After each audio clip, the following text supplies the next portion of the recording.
Hello there, welcome to the Saroy channel, wherever you are in the world, and loads of love to each and every one of you, and I do hope you're doing remarkably well. But before we get started, don't forget to go and get that lovely hot cup of cocoa, tea, coffee, or even something cold and refreshing to drink, because I've got a fabulous story for you tonight. But before we get started, don't forget to subscribe to the channel, click the notification bell and the thumbs up. And let's get started with tonight's story. Dear Sarah and all your lovely listeners, my name is Summer and I'm a nurse from Charleston, Virginia, and my strange incredulous story begins when I was flat sharing with a couple of student nurses in a very attractive rented property at the time. We did unfortunately have a very disagreeable landlord, but that is a whole nother story, of which I will spare you the grim details. As is the case with any flat share, we had a very efficient rota system to divide the household expenses fairly. On this particular occasion it was my turn to do the shopping, which was something I always dreaded doing, because I could never decide what to buy. Should I go for the tagliatelle or the penne pasta? And what cheese should I buy this week? I've never been the most decisive person at the very best of times, and have subsequently wrestled with some of my ambiguous, indefinite decisions to such an extent that I've been known to break away from a supermarket queue at the very last minute to promptly and abruptly change my mind into getting blue cheese instead of brie. On this particular occasion in the supermarket, I was somewhat flustered and was in a precipitous scramble to get the shopping done as fast as I could, as I had a yoga class in half an hour. I was feeling overwhelmed, frenzied and somewhat frustrated as I fretted over what groceries to buy. Why did my friends make it all look so incredibly easy, I thought to myself. Finally, after flinging my groceries into the trolley rather haphazardly, I heaved a huge sigh of relief. Thank goodness that was over. I made my way back to the supermarket queue. I could see a sign which read cash transactions only, and I discerned that this queue was significantly shorter than any of the others, so obviously it was more attractive for me. So I hastily beelined towards it, swinging my trolley ever so precariously to wait my turn in the long line. The cold, unfriendly, rather disagreeable woman behind the counter had a mouth on her like a fishmonger's wife. She proceeded to ring up my items, glaring at me through her disapproving eyes, as if in some way I was an irritating child that had worn her down to a frazzle. She lifted up my squash loaf of sliced white bread tauntingly and said in a condescending voice, "You should always put your soft items on the top of your trolley, and then your bread would not flatten out to look like an Indian naan." I was in a hurry, I said apologetically. "I'm not the one that'll have to eat it," she said sarcastically. "People can't be bothered to put their shopping in order. Hard stuff at the bottom, soft stuff at the top." She repeated this again. "It's not rocket science, you know. $58, please," she said, eyeing me warily through her cold, hard, humorless eyes, and stretching out her cupped hand for my change. I fumbled around in my purse frantically, and my heart sank as I realized in horror that I only had $50 in my purse. The woman scowled as she waited for me to hand over my cash. "I've only got $50 in cash," I told her. "Can I pay the rest with my credit card?" The woman rolled her eyes at the back of her head. "Lady," she said, waving her pen towards the sign, "can you not see the sign? It's cash transactions only. Can you not read? What's wrong with you people? You'd better go to another till, because I don't take credit cards." "There's no need to speak to the lady like that," said the gentleman behind me. "It's not necessary for her to go to another till. I'll make up the difference for her." I was flushing red with embarrassment, as I'd never felt so humiliated in my entire life. I truly wanted the ground to swallow me whole, as I felt as silly as a kid that had been caught with my hand in the cookie jar. $8, said the woman, reaching out to the man for the money and flinging it into the till as if it was contaminated with a deadly virus that she most certainly did not want to catch. "Thank you," I said to the handsome man behind me. "Please let me pay you back." "That won't be necessary," he said. "It was a pleasure." The following week, when it was my turn to do the shopping again, I noticed that very same man who had paid the $8 for my shopping standing at the delicatessens, sampling all the different olives. It seemed like he was struggling to make a decision on which olives to actually buy. I studied him curiously. He was tall and kind-looking, with a boyish face, soft brown hair and hazel eyes.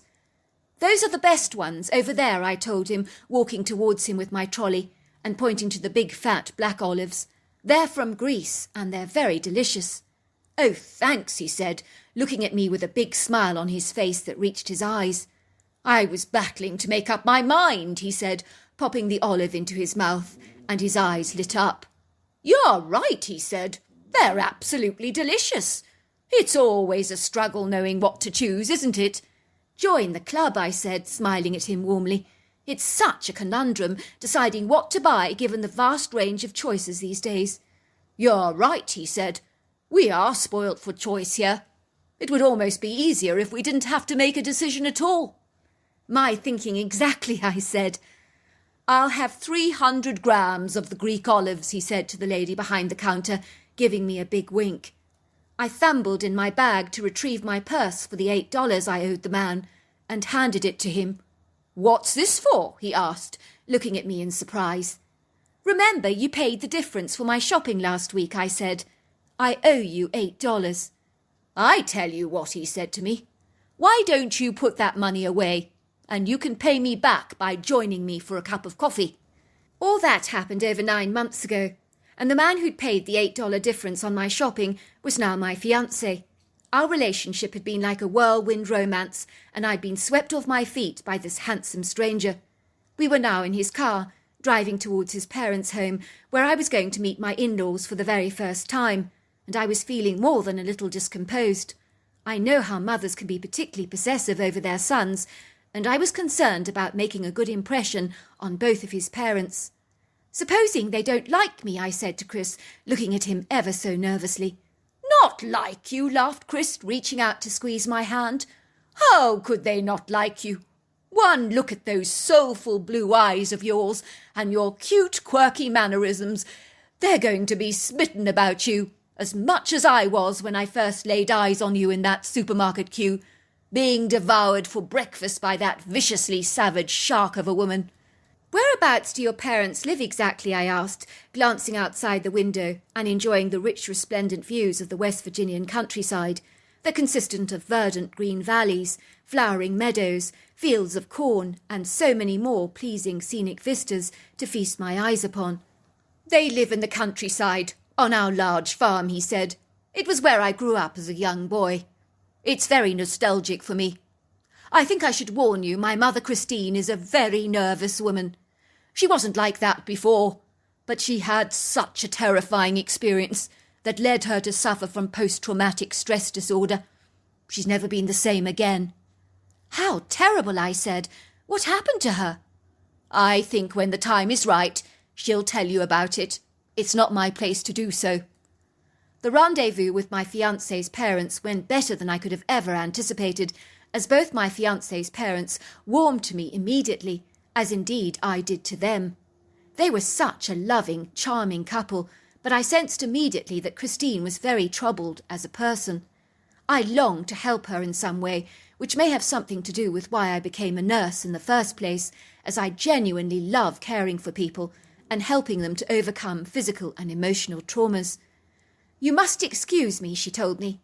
"I sometimes involuntarily just shake. I haven't got Parkinson's disease or anything like that, but not a day goes by when I'm not tormented by the demonic being I encountered out there in the woods. Even when I sleep at night, I have no rest from it. I have nightmares about that creature all the time, and sometimes I wake up screaming in a cold sweat." "Tell her, Mum," said Chris. "I think Summer would like to hear your intriguing story. I haven't told her about it, as I wanted it to come from the horse's mouth." "Very well," said Christina, trying to compose herself. "I hope you're ready, because it's quite a story." It all began about 5 years ago. I think it was in 1999 to be exact. I decided to take a leisurely stroll in the tranquil woods. I always love to see what things are budding through the forest floor in early spring, because for a short period of time only it explodes with colour, with early spring daffodils, bluebells, violets and pink lady slippers. It becomes so incredibly beautiful. It doesn't last because, of course, the brush overgrows it all. I do find that when I feel overwhelmed by the issues of life, that a walk in the wood has a grounding effect on me. At the time, I was having issues with a very dogmatic bull terrier type boss at the office who was giving me a very hard time about my work. He was reprimanding me for medical claims reports that he claimed were far too long and detailed, which he felt needed to be shortened. So we just agreed to disagree. I found walking in the grove enabled me to reconnect with the natural world and to get a sense of perspective about things. It was a beautiful spring day, which was wonderful as we'd come out of a very gruelling ice-cold winter that year, so I was more than a little eager to embrace a brand new beginning. The woods were magnificent. I was beguiled and bedazzled by the vibrancy of the rich colours of the delicate flowers on display, from pinks to yellows to purples, blues, whites and reds. I always appreciate the tall maple, beech, hickory and walnut trees, as some of them are remarkably old and very imposing and statuesque. I remember I was already smiling. I was feeling so happy and uplifted as I walked through the grove, and I was watching cute little squirrels darting up the branches of the trees and listening to the intriguing, very pretty bird song. And all of a sudden, the tranquil ambience in the woods just died like that. It was like the flick of a switch, and it was gone. It was like the atmosphere became menacing and foreboding. I'd never known it to feel like that before. So I was a little befuddled, to say the least, as to why the vibe had shifted so dramatically and so quickly. That was when I sensed that something was watching me intently, and whatever it was, it sent chills down my back. I knew at once I needed to leave the woods, but that was when my eyes were drawn upwards towards the branches of a large maple tree, and on a very high branch was a large beast standing upright on two powerful legs at about 80 feet off the ground. Oh, this monstrous thing! It was 7 foot tall and 3 foot wide, with a humanoid-shaped body, and was covered with short, dense, thick black hair, with a monkey-like face and a very long tail. And this thing sent the fear of God into every cell of my entire body. It was glaring at me through its demonical red eyes with a murderous, villainous expression on its face, and its evil, thin lips were curled back to reveal razor-sharp teeth. It was vigorously shaking the tree branches up and down like a cheerleader's pom-poms, and every time he did this, leaves and twigs would fall to the ground.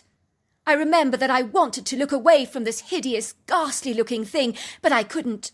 I wanted to turn around and flee back to the house as fast as I possibly could, but it was like I was held in a hypnotic trance by those evil, soulless eyes that were devoid of any compassion whatsoever.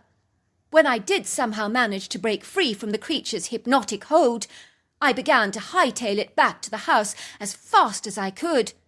I heard the baleful creature bounce off the tree branch with the agility of a domestic cat, and it was in hot pursuit of me.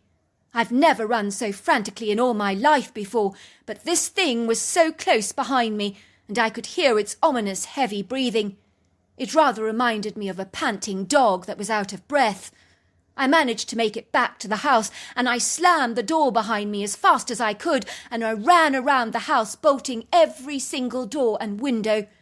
I could see the alarming, shadowy silhouette of the dark creature through the glass window panes, looking through the windows at me, and he was slamming the glass panes with his very large, clawed hands. Oh, he wanted to get into the house and ravage me to death. I was in no doubt about that. I was sleeping at the time, Tony said, interceding. I woke up because I could hear my wife banging all the doors and windows in her haste to lock up. I remember thinking, what the heck is going on with Christine? That was when I heard the most horrifying growl that sounded as vicious and as intimidating as that of a lion, maybe even more so. I pulled back the curtains, and standing there on the opposite side of the window, staring in at me, was this monster. It was grotesquely evil-looking. I've never seen anything like it before. My first reaction when I saw this thing was that I must be dreaming. There is no way in God's earth that this thing could be real, could it? This must be a nightmare from which I would surely awaken. But I realized in horror that this was indeed no dream. The malevolent beast was slapping the window panes with his hands very hard, and I could tell that if he could get into the house, I would have been torn into shreds long time ago. I was so discomposed, distraught and terrorised by this portentous beast that my thinking seemed to become muddled, disorientated and very confused. I'm ashamed to admit it, but I stood there shaking like a sitting duck, waiting to be devoured. Finally I came to my senses, collected myself together and gained some sort of self-control. The critter was still standing there, slamming the shatterproof window pane and growling.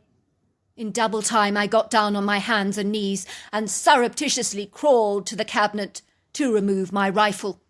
I knew immediately that I had to kill that critter, because whatever this thing was, it clearly wanted us both dead, and it was either him or us.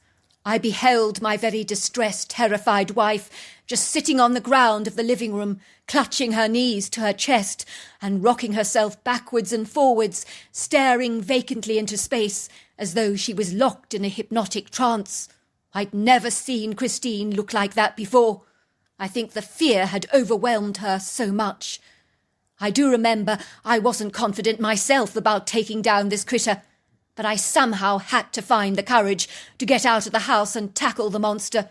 So without further ado, I cautiously tiptoed out of the house, closing the door very quietly behind me, and I stealthily moved along the side wall towards the bedroom area where I had last encountered the beast. Thankfully, he was still there. His back was turned away from me. He was knocking the windows with his clawed hands, misting them up with his foul, vaporous breath, and growling fiercely while trying to look for a sign of any movement in the house. I wasted no time and immediately began to unload my rifle into the critter, and it let out a gut-piercing scream, and then it flopped to the ground dead.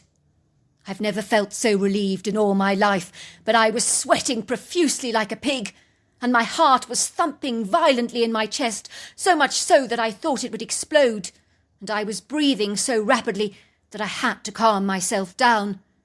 I was in such a heightened sense of shock that I did manage to call Fish and Game out. I informed them that I'd killed a strange-looking animal. Later that day it would seem 5 men, carrying very high-powered rifles, arrived in an army truck. They collected the critter from our premises, which they wheeled away on a gurney, and put in the back of the truck, much like any other deceased body. The men also went to check the entire area around our home, to see if there were any more of these demonical beings on the loose, but they found nothing. I overheard 2 of the men saying, "What the heck is this thing? There's no way this is a Bigfoot. But what the heck is it?" And the other man said, "Whatever it is, it's the most heinously evil-looking critter I've ever seen in my life. It's a miracle that couple is still alive." "But it is a corpse," protested the other man. "Even so, nothing should stink like this so shortly after death, surely. The smell makes me want to hurl up my dinner."